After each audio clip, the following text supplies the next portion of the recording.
Great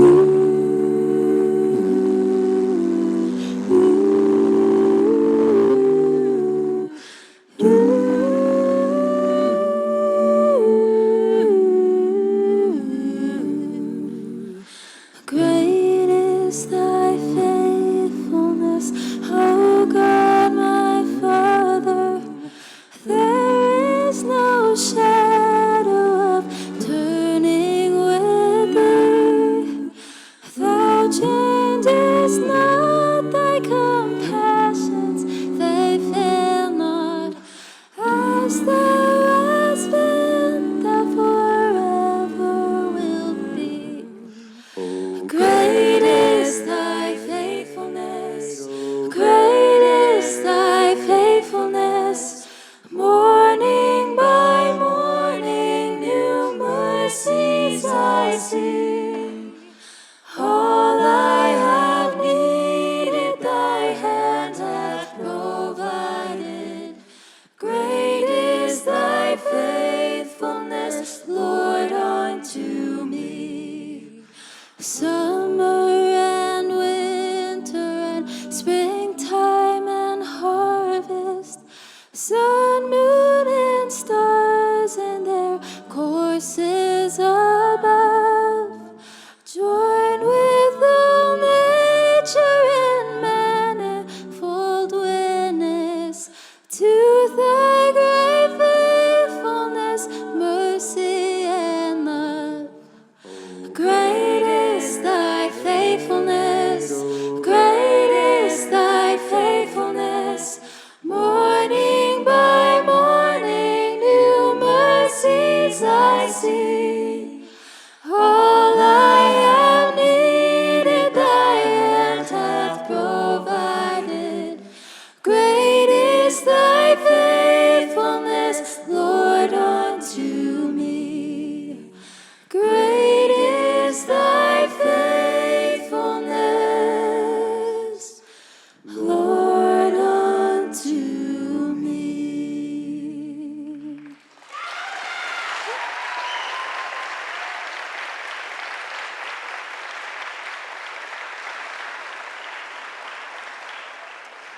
Incredible job. Families and friends, it is my pleasure to welcome you to the commencement of the class of 2026. It is a lovely afternoon to reflect on the last 4 years. 4 years of growth and sacrifice, of failures and success, and 4 years of hard work, not only by your children, but by all of you. So congratulations to you too. I'm so thrilled to celebrate the success of our kids and yours today as we send them off to continue their adventures in this next chapter of life. So without further ado, will you join me in standing for the processional of the class of 2026?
Let's pray.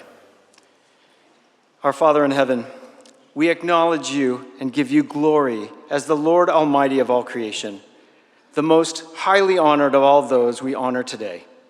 We thank you that you have blessed Pacifica Christian High School these 20 years. As parents, we thank you for our graduates, children who are a gift from you. We thank you for the teachers and staff and leadership of Pacifica Christian for their faithfulness.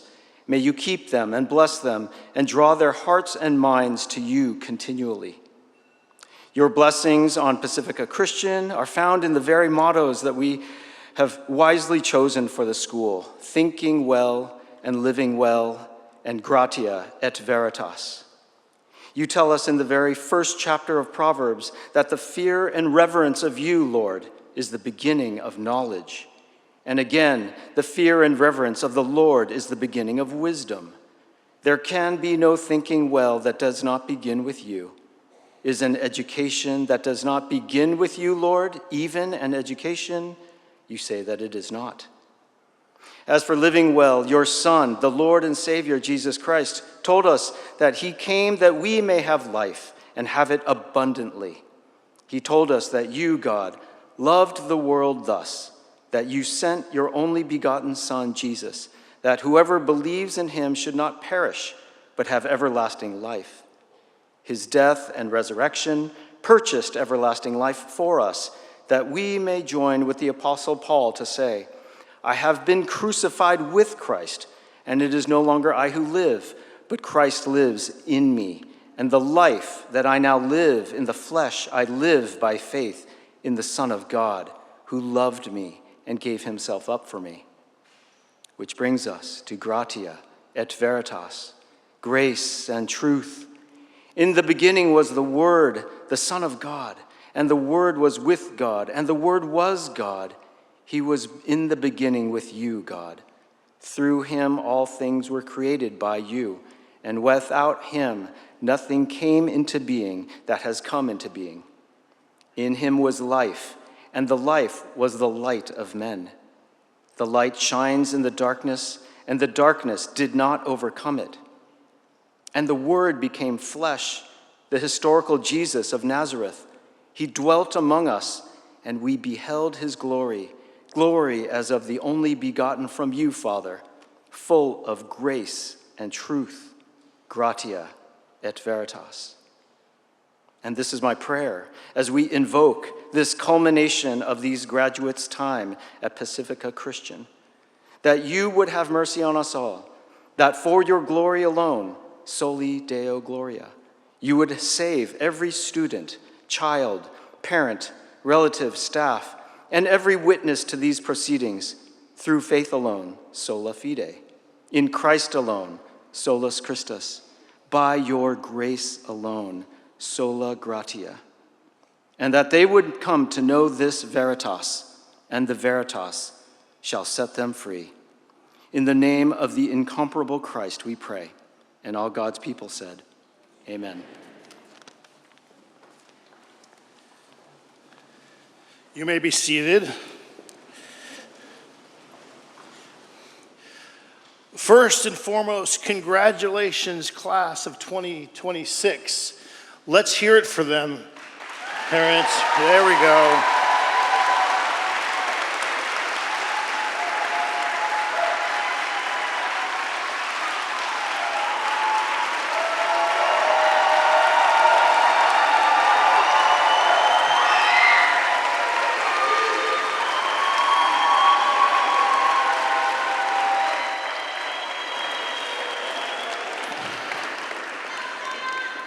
We are now properly warmed up for a proper ceremony, for sure.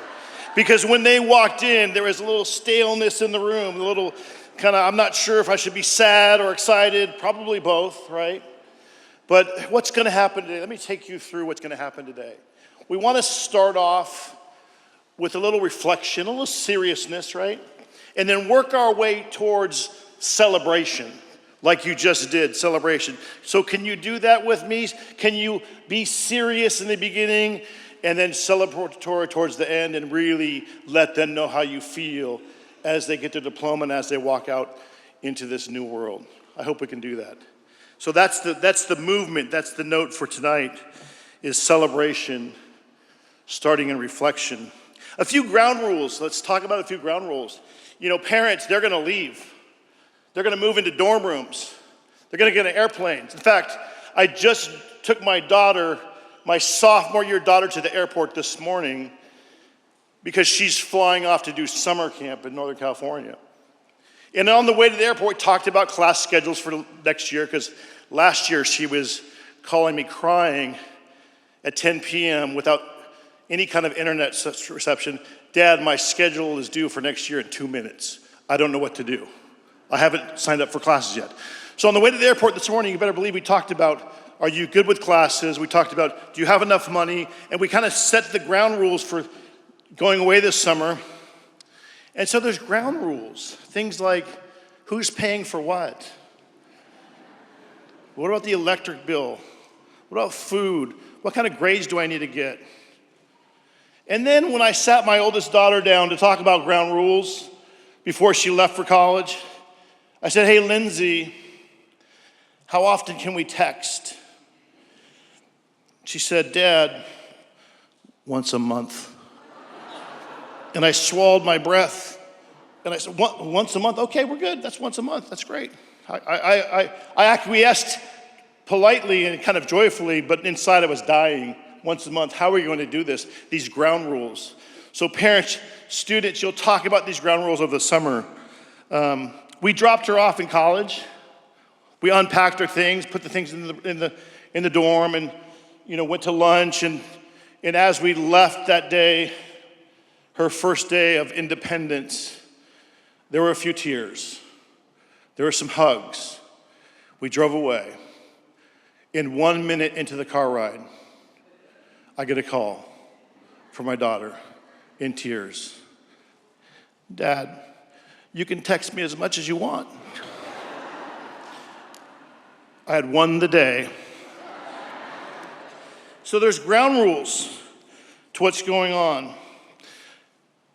Graduates, earlier this week, I sat down at my desk and I signed your diploma. And as I signed your diploma, I prayed for each of you individually. I prayed for your future, your personality, your gifts. I prayed when things might not go well and that you would have peace and grace through it all. 4 years ago, when you entered Pacifica, our staff, when they sealed your acceptance letter, they sealed it with wax. You remember the wax. We prayed for you that no matter where you went to high school, that you would have a great journey, that you would flourish. When you entered at that dedication service, a bagpiper led you in to that service. Today, a bagpiper will lead you out. These bookended things, these bookended moments, serve as a symbol of God's goodness and faithfulness and a reminder that He is present at the beginning of your journey, present along the way, and present as you step into what comes next. Class of 2026, here we are, graduation. An important moment, a joyful moment, a moment suspended between what has been and what will be. This semester, you have been standing at the edge of two worlds. One foot still planted firmly in Pacifica, chapel, Wolf Shack runs, rehearsals, Wilshire Boulevard classrooms, friendships, and ordinary Tuesdays. And one foot stepping into that adult world, moving out of your house this summer, moving into a dorm, thinking about your roommate, part-time job, class schedule, orientation, 1 foot in and 1 foot out. The perfect place to be. You are leaving something beautiful, and you are walking towards something beautiful. Today I want to speak about two images, two places. One, the night sky, and the other one, the kitchen table. Those two images seem unrelated, but together they reveal something essential about how to live. Years ago, when I was 17, I went to a camp in the Colorado Rocky Mountains. And one evening, our speaker gave us a simple instruction. He said, 10 minutes. 10 minutes of silence. Go out by yourself and spend 10 minutes in silence. I don't think I'd ever done that in my life. And during those 10 minutes, the noise faded. I began to look up, and if you're in the Colorado Rockies, you see stars. It's almost like you could touch the Milky Way. It was so beautiful. Thousands of stars, brilliant, silent. I remember feeling something I could not fully explain. I felt small in that moment, but not insignificant. Humbled, but strangely hopeful in that moment. I realized for the first time in my life, and I hope we all realize that life is bigger than me. That there's something bigger, something beyond achievement, beyond resume and popularity, beyond my plans, something eternal. The night sky has a way of doing that, causing us to see the largeness, the bigness of life and how we fit into it. It pulls our eyes upward. The night sky pulls our eyes upward. It reminds that our life matters, but we're not the center of everything. There's a God in the universe that loves us, that needs to be the center. Those moments awaken wonder. Scripture says the heavens declare the glory of the Lord. And when I sat there under that night sky, I was seeing the heavens. And it did something to me. Creation points beyond itself. The beauty of the sky does something important. It reminds us to look heavenward, not to escape this world, but to understand it. Because paradoxically, when we become aware of eternity, we often become more present. And that brings me to our school theme for next year. Not that you care about that, but I offer it as a gift for you to take with you to remember your Pacifica experience.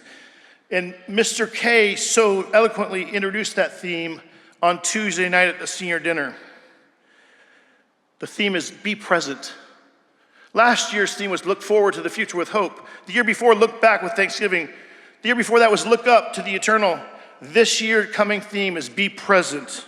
Be fully here, be fully known, and be fully alive. In a distracted age, presence has become rare. We're always somewhere else, looking backward, planning forward, recording, scrolling, achieving, comparing. There is another way. Presence, attention, stillness, not passivity, attentiveness. The Christian understanding of time is beautiful. We look backward with gratitude, we look forward with hope, and because of the cross behind us and the resurrection ahead of us, we are free to live now, in the present, to notice, to listen, to celebrate, to forgive, to create, to love people right in front of us, being present. The eternal does not pull away from the present, it anchors us in the present. And that is where the second image comes in. The first image is the night sky. The second image is the kitchen table. Because while the night sky teaches us to look upward, the table teaches us to look outward. Think about a kitchen table. Meals, stories, homework, arguments, prayer, laughter, late night conversations, parents giving advice, friends showing up unexpectedly, questions being asked, people being known at kitchen tables. The kitchen table may be one of the most formative places in human life. Around tables, people reconcile. Around tables, people celebrate. Around tables, people grieve. Around tables, people become family, and in many ways, the Christian story unfolds around a table. Meals with disciples, the breaking of bread at the Last Supper, hospitality, people gathering, tables. Tables remind us that you are not made to live alone. Pacifica has tried to give you both, the night sky and the eternal, something more than yourself, and the kitchen table where life is lived. You need both wonder and belonging, transcendence and community.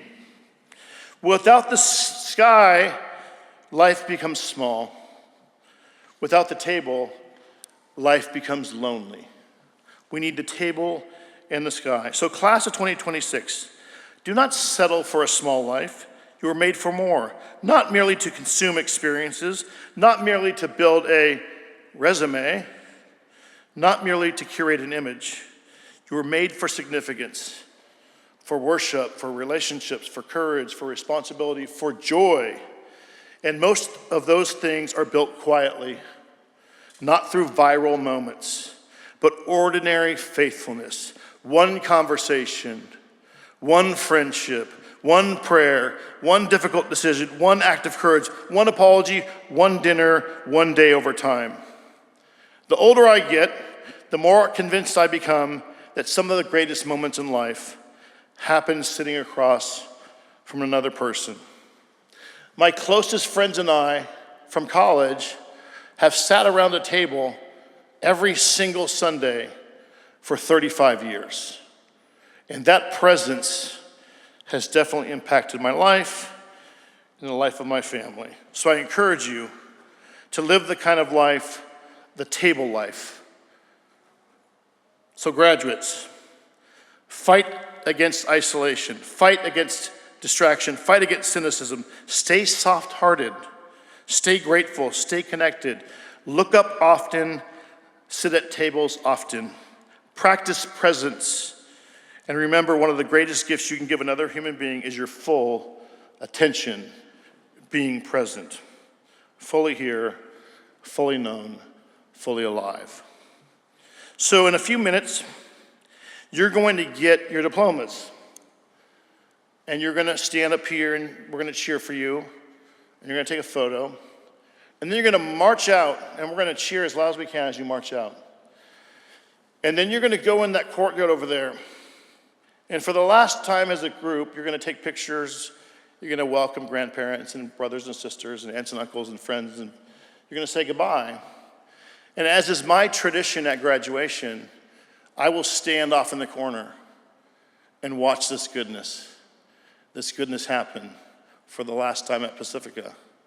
And then you'll trickle out slowly but surely off to dinners and celebrations. And I will be the last one to leave and follow out the last family, knowing that this was a great day, knowing this was a wonderful day. So savor this moment. Be present in this moment. Class of 2026, we love you. We're proud of you. Congratulations.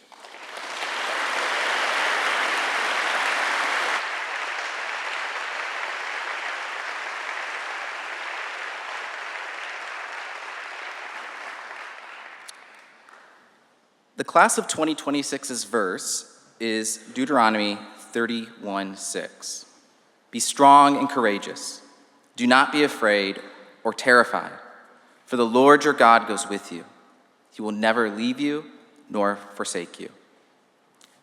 I wish I could face class of 2026. Class of 2026, Socrates taught that the wisest person is the one who knows what they do not know. This is not a confession of failure. It is an act of courage. That is where faith and reason meet. Deuteronomy 31:6 does not say, be strong because you have all the answers. It says, be strong, be courageous, because you are not alone in not knowing. God goes before you. He will never leave you. He will never forsake you. The Stoics called this amor fati, love of your fate. Not passive surrender, but the bold embrace of an uncertain road. And your class virtue, humility, is exactly that. The willingness to step into the unknown without needing to control it, grounded in the faithfulness of the God who goes with you. So go forward, class of 2026. knowing that wisdom begins where certainty ends, that strength is found in surrender, and that you carry something no diploma can confer, a God who walks ahead of you into every unknown place, every difficult idea, every unsure relationship. Every valley will be a forge of humility and courage. Congratulations, class of 2026.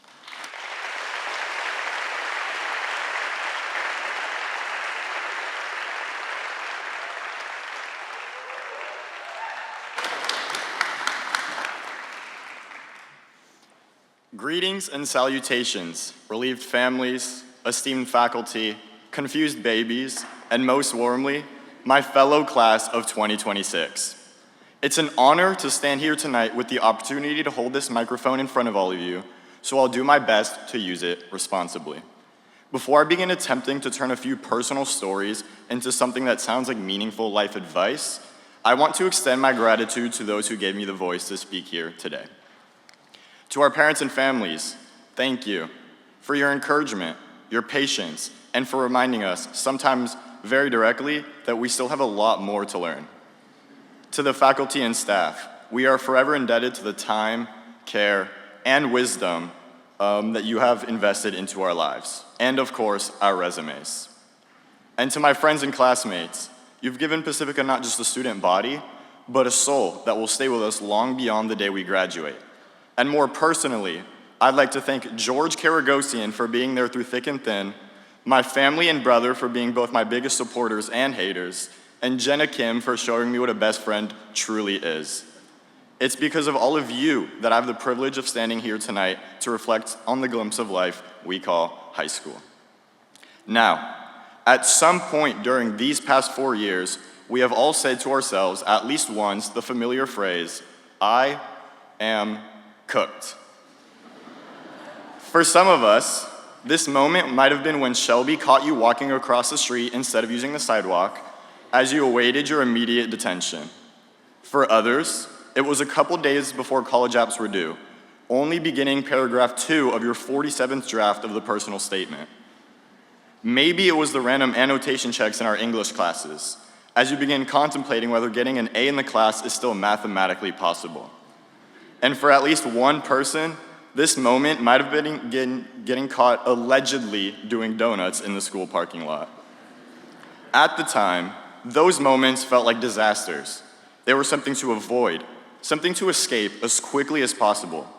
No one wanted to be the person who didn't have a deeply philosophical answer to the meaning of life, nor the person who came into class asking if we had homework the night before, when in fact, yes, we did. But looking back now, I am proud, and I hope you are too, to be the person who's been cooked time and time again. And there's a reason for that. The psychiatrist and philosopher Viktor Frankl once wrote, "What is to give light must endure burning." Around a year ago, many of us experienced something far more serious than any test or college application, the Palisades fire. Even if you weren't directly impacted, being at Pacifica meant we all knew friends, family, or mentor who were. Many of us lost our homes, our routines, and our memories. Suddenly, that class you forgot to sign into no longer mattered. Suddenly, Mr. Knight's fabled milkshake incident lost its place at the forefront of your mind. These things that we deemed so crucial, so important to our character, instantly vanished without any trace of significance. Now, if you're like most people, your first reaction to something like this is simple. Why? Why this? Why us? Why now? And frankly, I would respond by saying that I've already told you. To repeat myself, that class you forgot to sign into no longer mattered. Mr. Knight's milkshake incident lost its place at the forefront of your mind. The things we used to stress about didn't disappear, but our perspective on them did. For those directly impacted by the fire, life narrowed down to what truly mattered: family, the love we could give, and the love we could receive. Those everyday dinner conversations became not routine, but something worth holding on to. And for those indirectly impacted by the fire, many focus on their friends, their safety, their stability, and their happiness. Being graciously donated clothes, hairbrushes, shampoo, and everything else in between, I personally witnessed money transform from a tool to satisfy desires into one that could lift up others through meaningful acts of care. And for a moment, it felt like everything unnecessary had been burned away, leaving only what actually mattered. It is for these reasons that I am proud to have been cooked over these past 4 years. The moments that burned the most were the ones that lit the way forward. After getting a 0 out of 10 on the random annotation check, did you remember to annotate next time? After having a couple days left to submit your college application, especially if you got rejected due to rushing your work, do you think you'd procrastinate on something so important ever again? For every one of us, we've improved ourselves through these failures. To say you haven't would be to claim for perfection, and if you see nothing wrong with this, you might need to pick up a Bible. And even if faith isn't something you naturally turn to, myself included, there's still something powerful in being challenged by it. Being forced to confront ideas you don't immediately agree with, to sit in that discomfort, can reshape the way you think, the way you question, and ultimately, the way you grow. Mr. McCulloch has said at least once, "You don't need to believe what I believe to get an A in my course." But I've realized that you do need to be willing to engage with it to become someone you're proud of. What if I told you that in 5 years, you would be exactly the same as you are today? Chances are, many of, if not all of us, would be very unhappy. So don't be afraid of the fire. Be afraid of never stepping into it. Burn yourself to the point where change is the only option. And if you don't want to take it from me, take it from Miss Savage, who, while talking about her high school crushes, once said that if you love someone, you should just tell them. And while speaking about these boys, she might somehow have given us the best advice for everything ahead of us. Rejection stings, but regret leaves doors open forever. And whether you realize it or not, many of you have already taken her advice. Applying to your dream school was just another way of admitting what you loved. While we expected sadness from rejection, we still applied. While some of us got rejected, some of us got accepted. And even if you didn't get in, are you upset that you tried?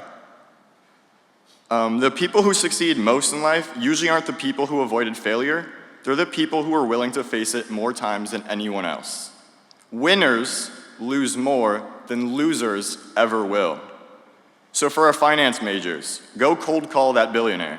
For our engineering majors, build what your friends said won't work. And for our computer science and physics majors, go talk to that girl. Because if these risks fail, your life stays the same. But if even one succeeds, you've changed your future. What doesn't challenge you will not change you. So, as we look forward to the next 4 years of our lives, Pacifica, I challenge you to let yourself lose, let yourself fail, and let yourself become cooked. Because the people who never burn are the ones who never shine. Go Alligators. Thank you.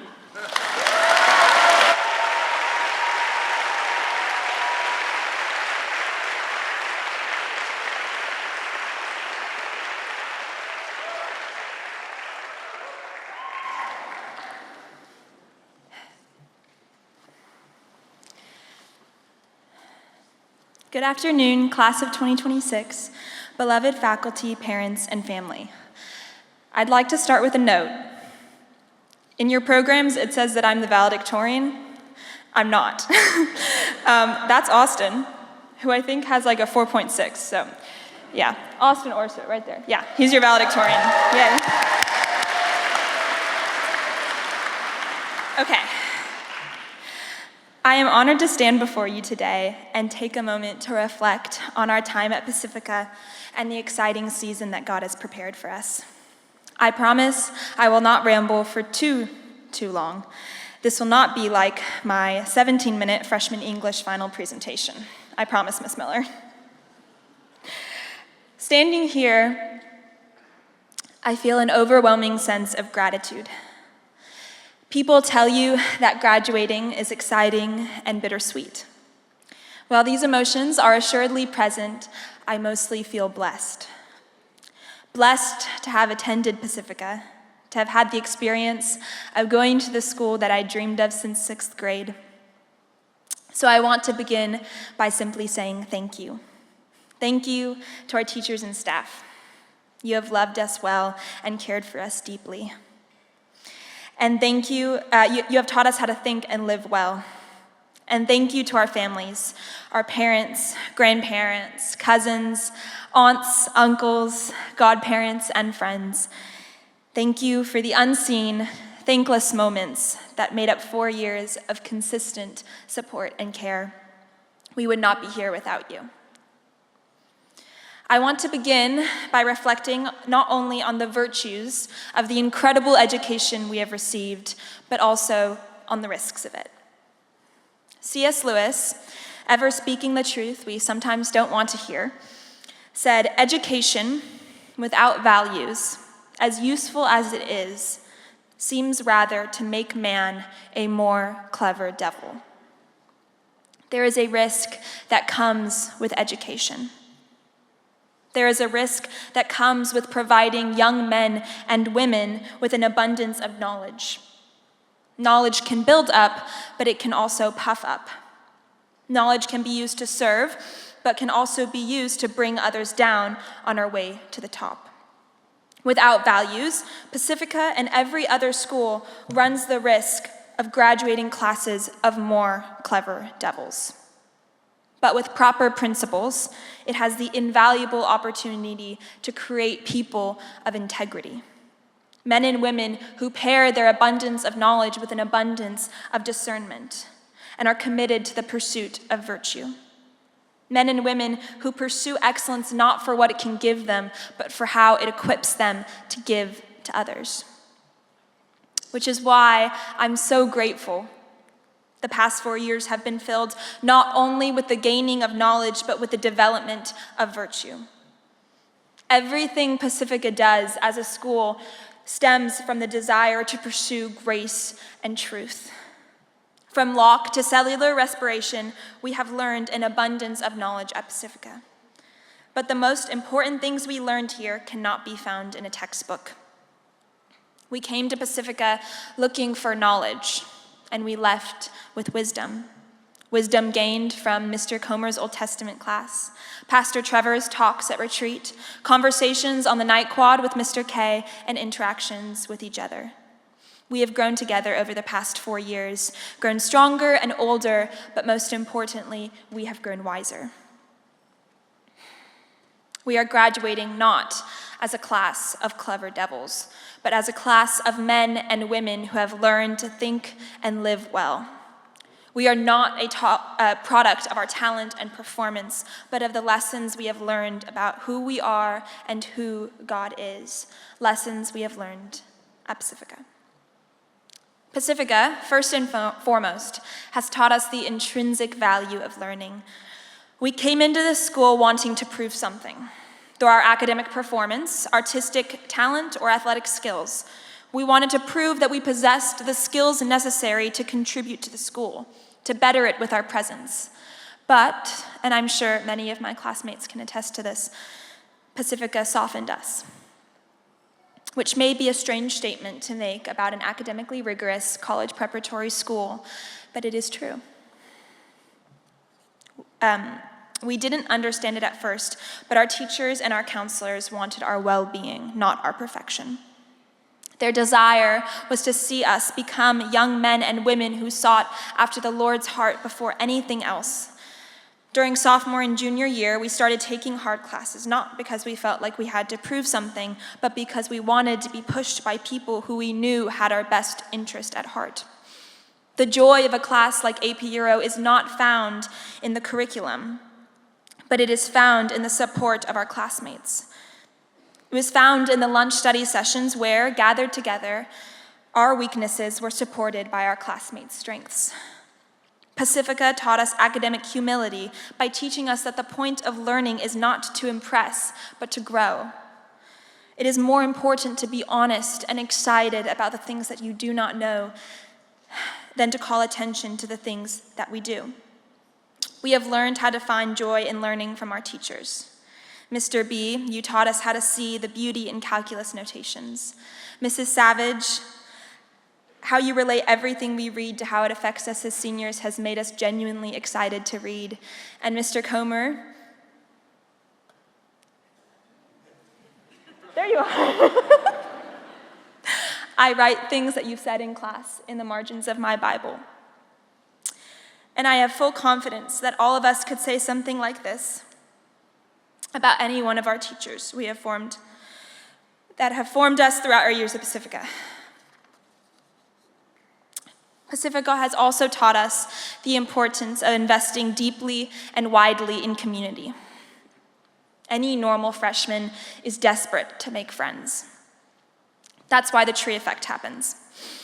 For those of you who don't know, the tree effect is what happened to our class the first couple months of freshman year. Every freshman, and I mean every freshman, sat under the big tree at lunch. For that first month, there were no groups, no cliques, no wrong or right decisions. It was beautiful in its own terribly awkward freshman way.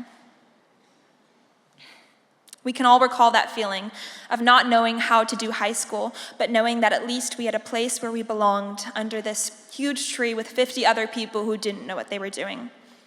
And after a while, we started investing in each other. We started diving into a deeper type of community as we made closer friendships. The friends who walked beside you during the toughest moments of your life. The friends who your hands jumped to text when you got into the school of your dreams. The friends you got ready for dances with. The friends who prayed, cried, and laughed with you. Pacifica has shown us that both of these communities, the community under the tree and the community of our closest friends, are both important. Good friends are the ones that challenge you, that reach out when you pull away, that you have the freedom to laugh and cry around. These are the friends I have found at Pacifica. But Pacifica also gave us the unique gift of not only deep friendships, but a friendship between our entire graduating class. I will never forget Triple M at the beginning of this year. With every senior huddled in the kitchen, making plans to bombard the freshmen with water balloons, I was reminded of the tree effect. I was brought back to freshman year, that one big group, supporting each other and making new friends. I was reminded of the importance of the larger community that is our class. It is a community that has given us the opportunity to grow, lead, and experience new things. After the tree effect died off and we started diving deep into the beauty that is close friendships, we came together again our senior year, united over our one true love, pelting unassuming freshmen with water balloons. And today, we get to celebrate all over again. So from the tree effect to our last Triple M, thank you for showing me what a unified community looks like. The movie, It's a Wonderful Life, ends with a piece of wisdom.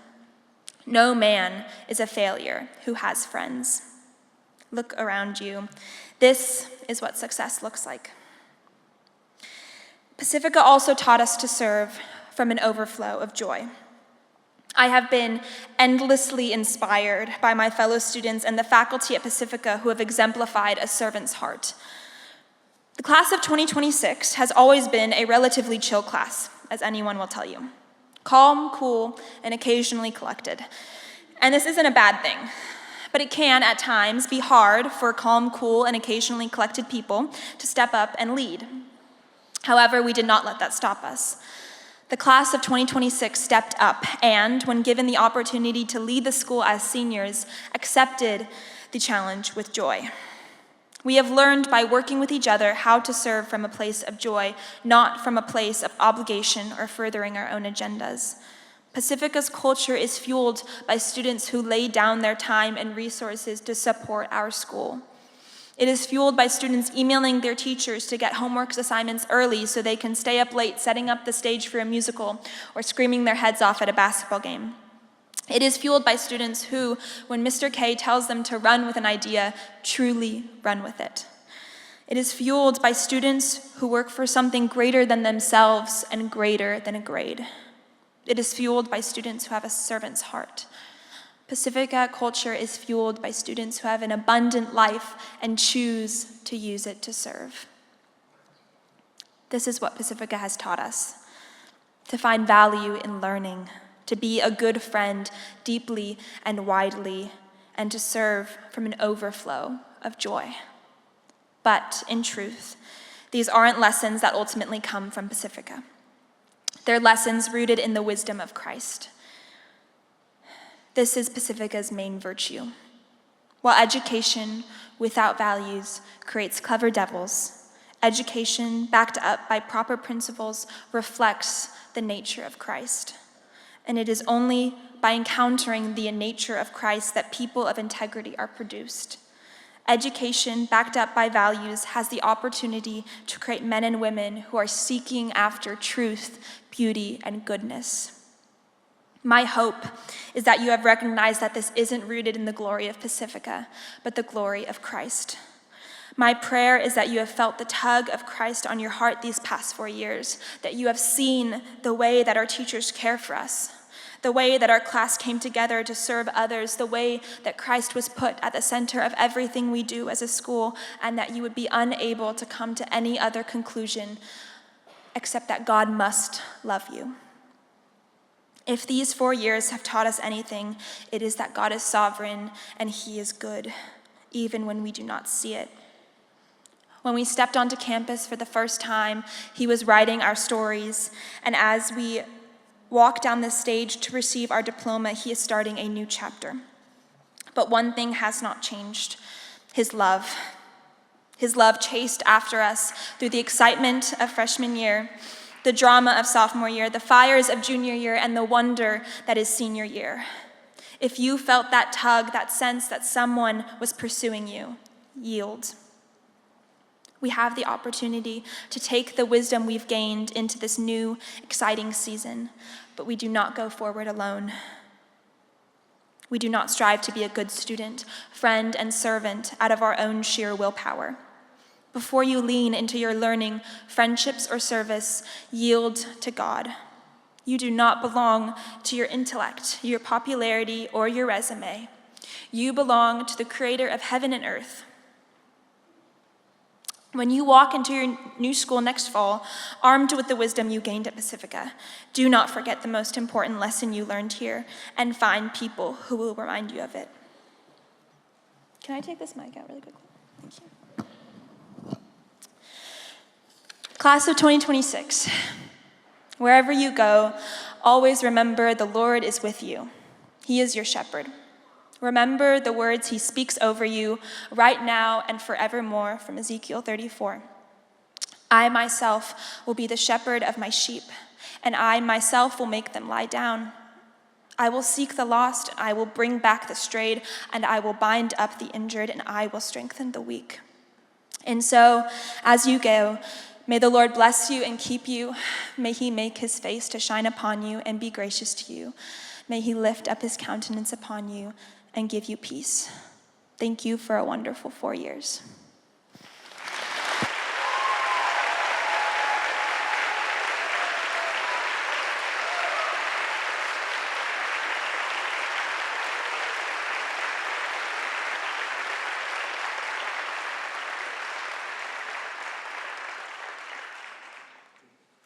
Da da da da da da da da da da da da.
Here's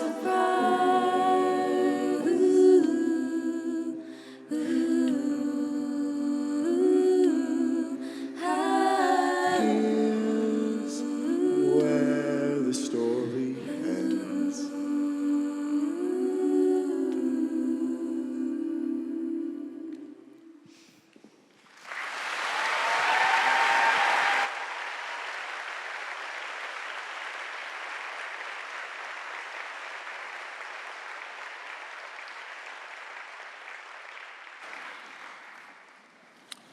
Good afternoon. My name is Scott Comer, and I've had the privilege of teaching many of the graduates here sitting tonight. One of the first things I tell ninth graders when they arrive at Pacifica Christian is very simple. You have 8 semesters to go before you walk across this stage. This is followed by the question, who will you become?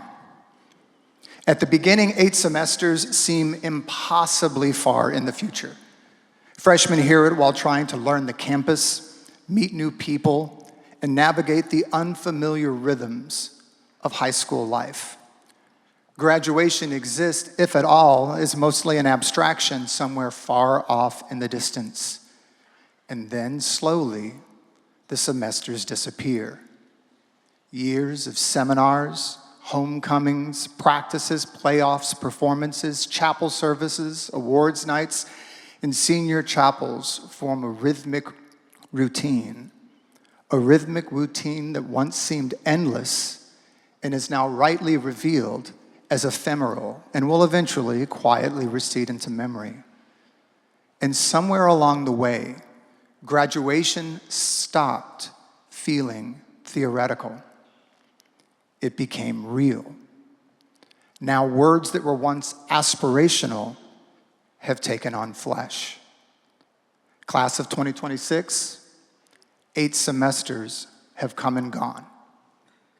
And I'm sure that somewhere along the way, many students began to realize that those routines were doing more than filling calendar slots or passing time. They were shaping habits, affections, disciplines, and ways of seeing the world.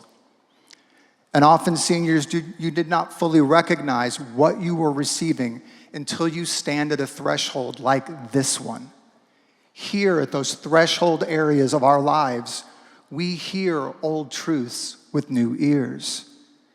Because all of us teachers know there are moments when our students simply can't hear us. That's why teaching is, in many ways, the long and patient rehearsal of truths that may not be fully received until years later, like parenting. Why does this happen? Why don't students always understand immediately? Well, sometimes truth just arrives too soon, and the soil of students' hearts and minds has not yet been prepared. Students are distracted, anxious, exhausted, or carrying burdens that are invisible to everyone around them. And sometimes human beings naturally resist truths that make demands on us. Thomas Aquinas captured this reality when he wrote, "Whatever is received according to the mode and the degree of the receiver." Suddenly, the experience of teaching begins to make more sense. Ninth graders do not lock on to a shared truth because of a lack of intelligence or ability, but because they are wondering if their friends took their Uber Eats order from outside the table in the courtyard. What Aquinas understood was that human beings do not receive reality neutrally. We receive the world and reality through the condition of our souls, through our loves, fears, and desires. And that means one of the most important questions in human life is not merely, what do I know? It is what type of person I am becoming. Because over time, we become either more capable of receiving truth honestly, or we become more resistant to it. Centuries later, the poet William Blake expressed a remarkably similar idea in his poem, The Clod and the Pebble. Two voices describe love in completely disparate ways because of the condition of their souls. The poem begins with a lowly clod where he says, "Love seeketh not itself to please, nor for itself hath any care, but for another gives up its ease and builds a heaven in hell's despair." But Blake gives a very different perspective to the privileged pebble. It says, "Love seeketh only self to please, to bind another to its delight, joys in another's loss of ease, and builds a hell in heaven's despite." The clod is soft, open, and self-giving. The pebble is hardened, defensive, curved inward upon itself. They inhabit the same world. They use the same word, love, and yet receive reality completely differently.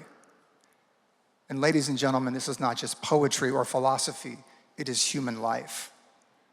That is why education, and especially Christian education, can never be merely informational. Education in its essence is transformation. An educated person is not simply someone with more knowledge or sharper skills. Education changes the individual. In the same way, an adult is hardly a taller child or a butterfly is just a winged caterpillar, genuine education transforms the way human beings perceive, judge, love, endure, and live. Whether you realize it or not, seniors, this is what your teachers at Pacifica Christian were doing over the last 4 years, which is why they repeated so many truths to you again and again. Things like, practice makes progress. Mistakes are required. Get off the road to mediocrity. And write me something beautiful.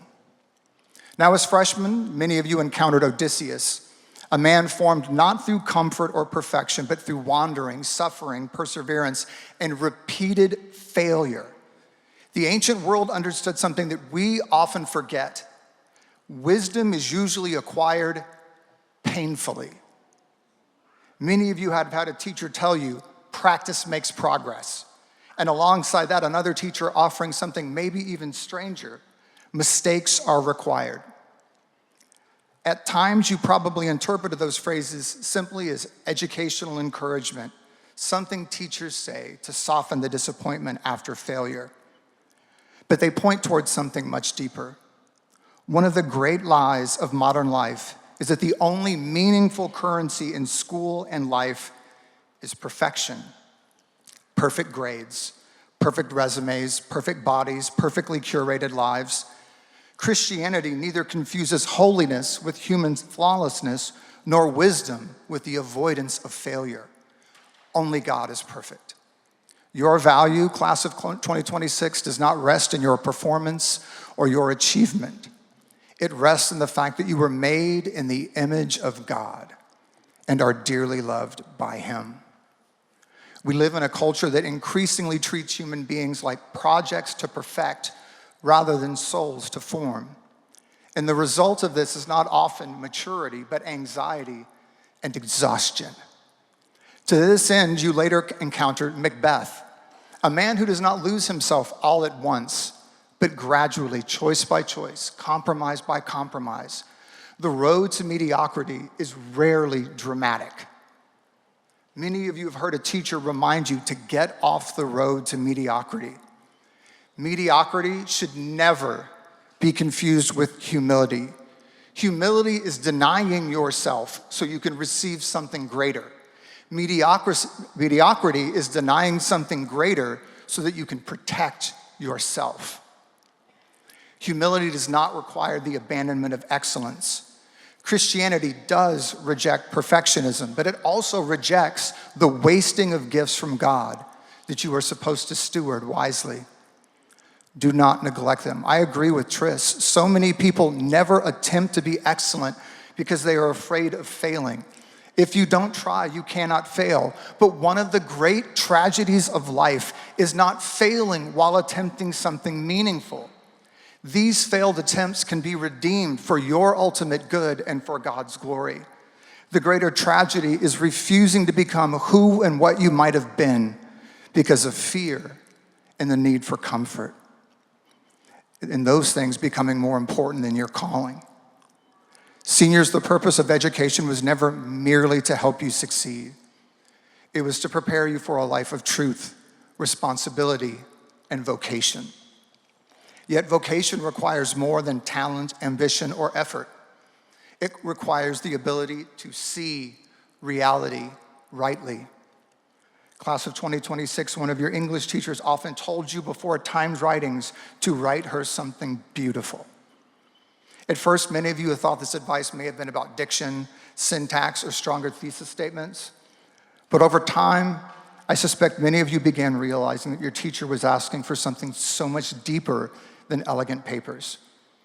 Because beautiful writing requires attentiveness, discipline, and a clarity to treat words, and for that matter, ideas, reality, and people itself as meaningful things deserving care rather than objects to be used, dismissed, or simplified.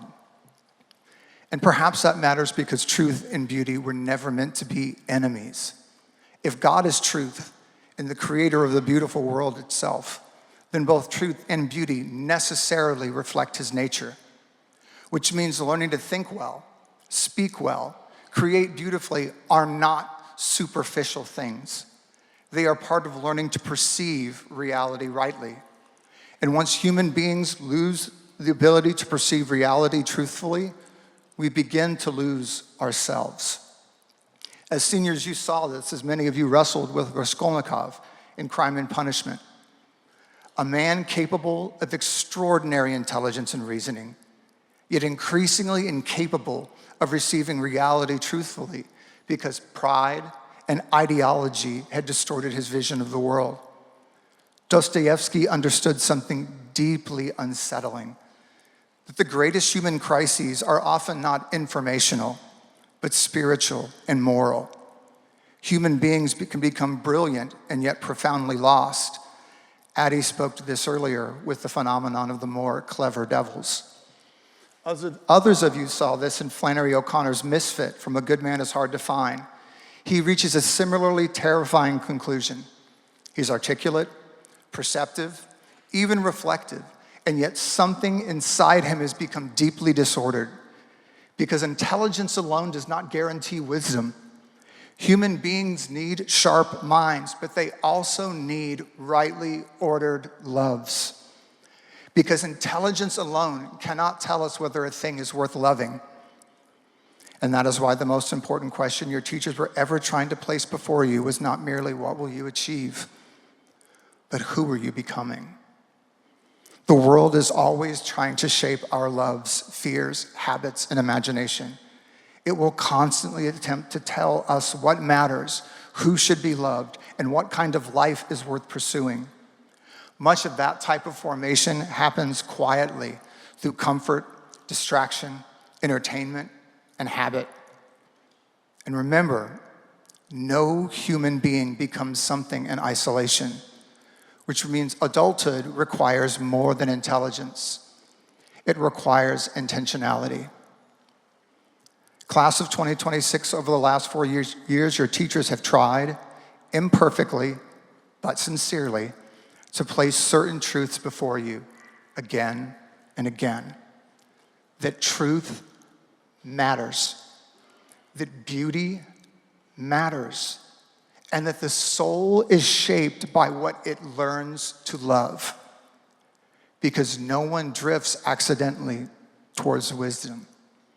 And that is why Pacifica Christian's motto matters so deeply: thinking and living well. Because ultimately, Christian education was never merely about preparing you for careers or university or professional success. That's part of the program. It was about helping you become fully alive to God and all that he created you to be. The world that you are entering desperately needs intelligent people, but even more, it needs wise people. Men and women whose minds are sharp, whose loves are rightly ordered, and whose lives bear witness to truth. So wherever God leads you next, do not merely ask, what will I achieve? ask, who am I becoming? Class of 2026, may you become people who think well, live well, love well, and walk faithfully with Christ.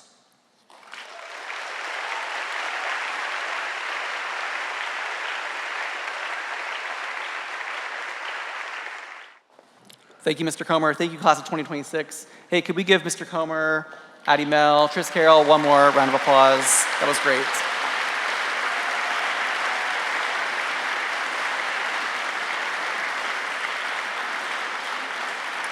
All right, so the moment you've been waiting for is upon us. You know, before any of these students walked through our doors, before the first day of class, the first nervous morning, they were already known. Before I formed you in the womb, I knew you, God says to the prophet Jeremiah, and before you were born, I set you apart. Every name we are about to read was written long before it appeared on any roster of ours. The psalmist says it plainly, for you created my inmost being. You knit me together in my mother's womb. I praise you because I am fearfully and wonderfully made. Your works are wonderful. I know that full well. Each of us was knit together, still while unformed, our days numbered before a single one of them began. So when we call these names aloud in a moment, understand what we are doing. We are not just reading a list. We are echoing something far older than this school, older than this day, older than this moment. All of these students are known by name, not as a class, not as a number, but one at a time. In John's gospel, the shepherd calls out his sheep by name and leads them out.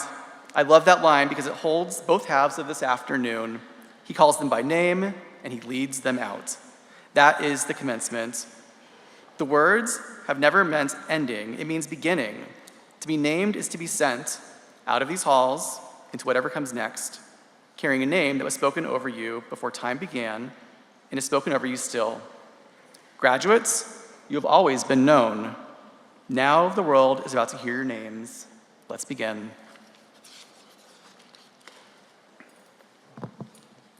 Safi Al-Qadiri.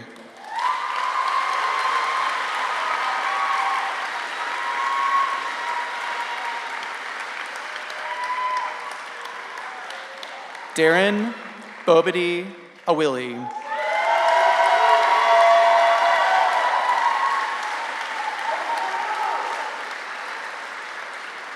Shania Banks.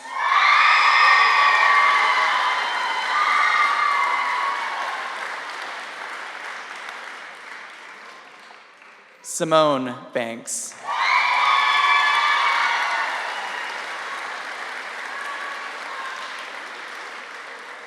Zoe Marie Battaglia.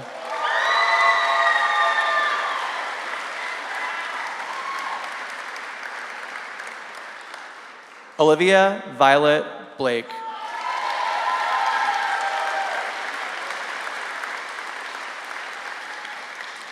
Henry Ezekiel Brink.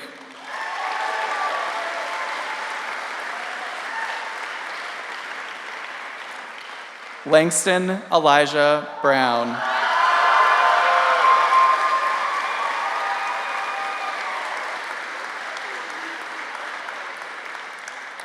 Annika Buford.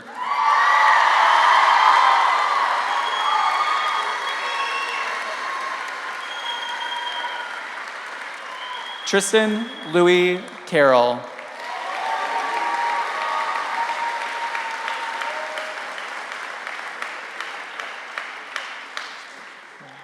Josiah Casey.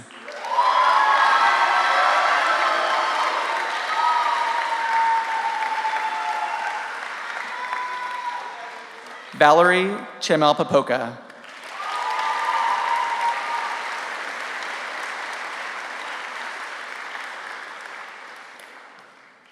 Bailey Eris Coleman.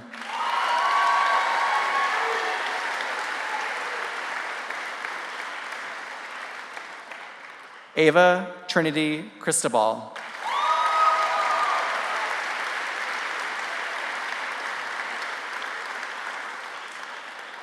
Zaire Dantzler.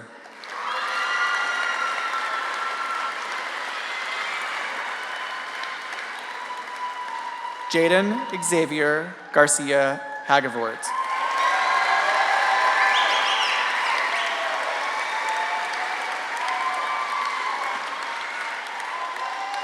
Nona Margit Fleazar Goddard.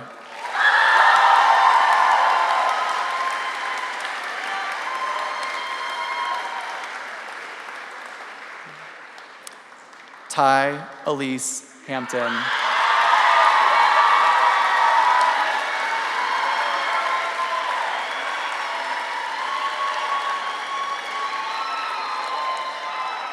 Beckett John Hawley.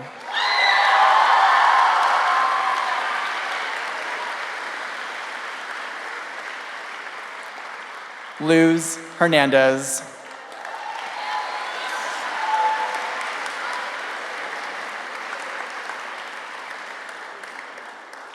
Devin Noel Jefferson.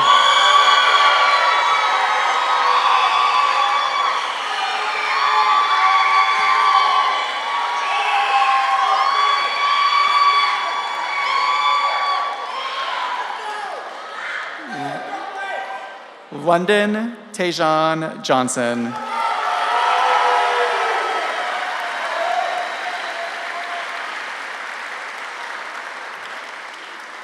George Burge Karagosian.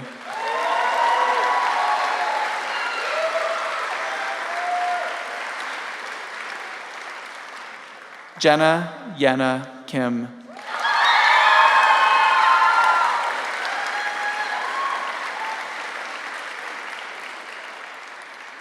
Chloe Yaelene Kim.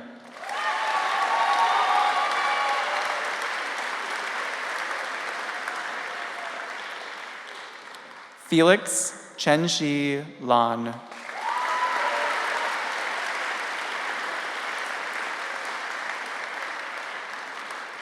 Campbell Allen Lang.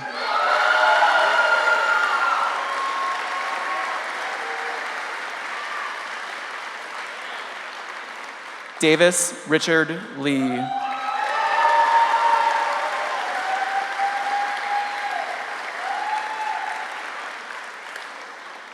Salat Lema.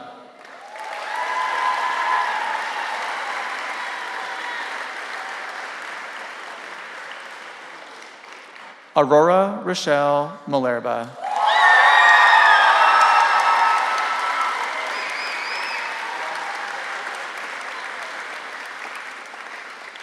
Nicole Sophie Mallon.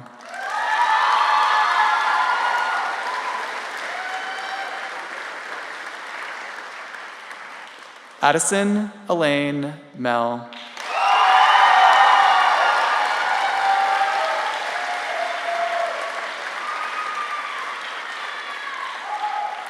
Michelle Abigail Mendez.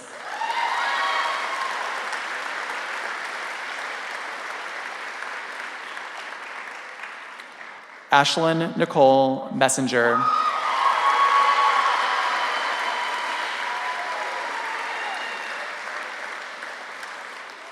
Dylan Harper Mitchell.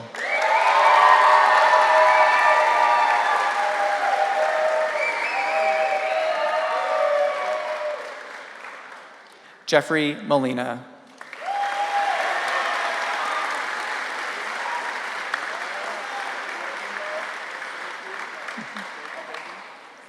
Rebecca Griselda Nunez Haro.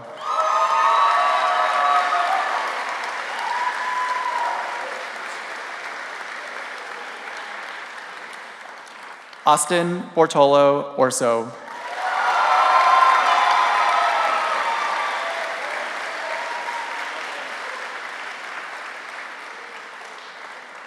Sophie Lynn Pope.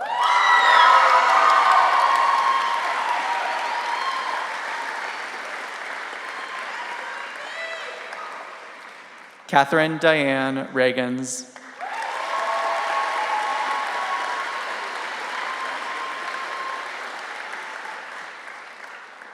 Jack Rizza.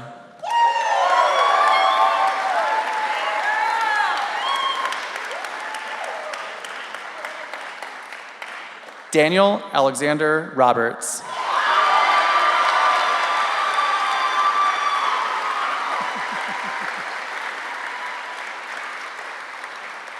Samuel Grady Roberts.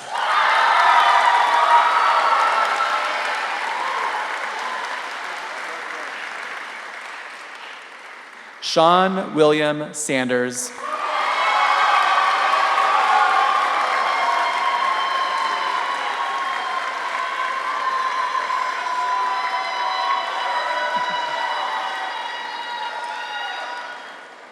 Naomi Lee Shen.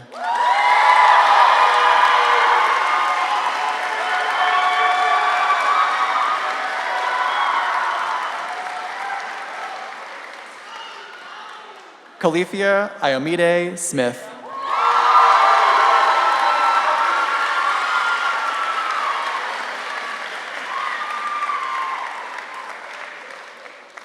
Luca Gabriel Sizowski.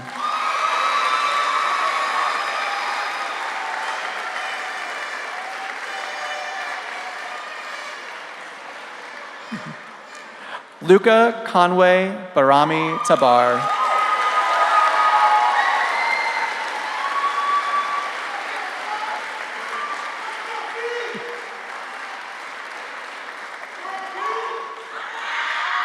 Terrence Juan Thomas Jr.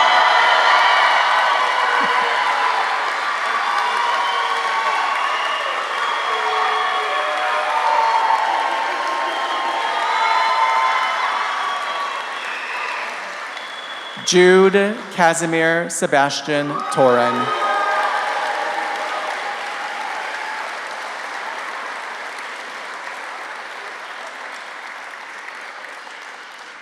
Luna Violet Venegas.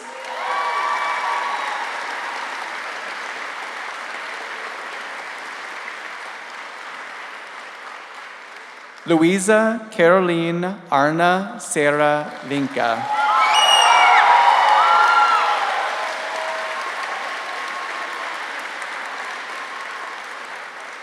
Ryan Wu.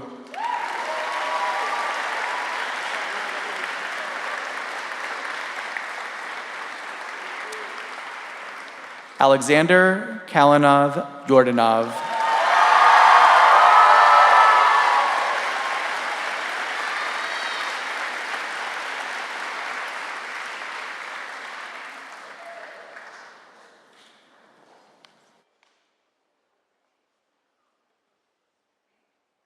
Good job, parents. Way to go. Way to go on that. Let's give them one more hand.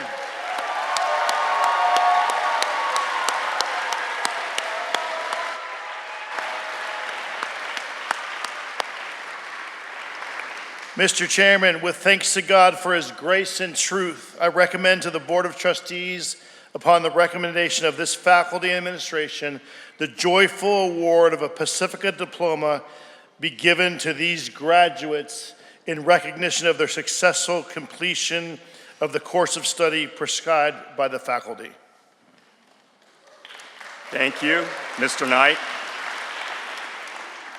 On behalf of the Board of Trustees, I commend the class of 2026 for their courage, faithfulness, and fortitude, and for their successful completion of the Pacifica curriculum. It is with joy that I accept your recommendation and hereby confirm upon the class of 2026 the status of graduate with all the rights, privileges, and responsibilities pertaining thereto.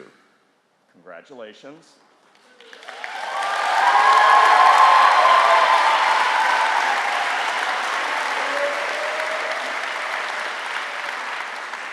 Graduates, it is a long-standing tradition that after receiving a high school diploma, the cap tassel is moved from the right side to the left side of the cap. Not yet. This signifies the completion of this significant undertaking and your grand entry into society. Graduates, you may now turn your tassels.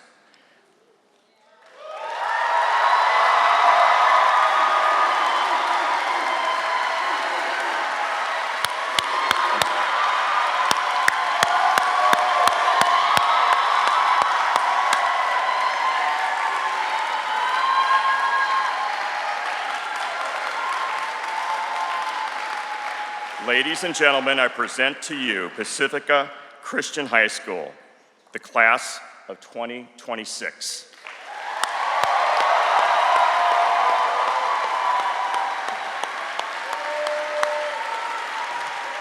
All right, get your phones out. Let's get serious for the cap toss and the recessional. All right.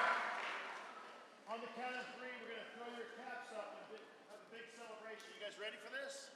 Your phones are ready? Here we go. 1. They said wait. 2. And 3.